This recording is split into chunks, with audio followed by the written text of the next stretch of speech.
Before we move on to the Google Play console checklist, let me remind you how important is the key store file that we just discussed. This file is your permanent unrecoverable identity as a developer.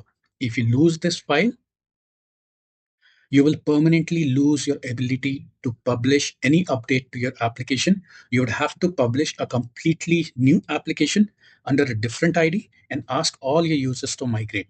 You must back this file up in a permanent, safe, incredibly safe location with its passwords so that you're able to generate and publish the changes.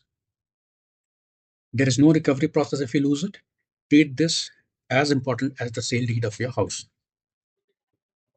Finally, you upload your app to the Google Play's console. To publish, you must complete a series of mandatory steps. You've gone through most of these, including setting up the store listing with your text and graphics and completing the policy questionnaires. The two most important are the content rating, which determines the age appropriateness of your application, and the data safety section. This is a legal declaration where you must be completely transparent about what user data your application collects, like email addresses and user IDs and so on, and why you collect it.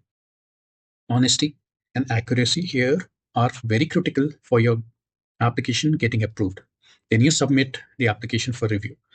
Once all checklist items are complete and your app bundle is uploaded, the final step is to submit it for review. You'll start with a close test where you invite at least 12 testers for 14 days. This is a mandatory step for new developers. After you've met the testing requirements, you can promote your release to production and roll it out to the world. The review process can take a few days, but once it's approved, your application will be live on Google Play Store.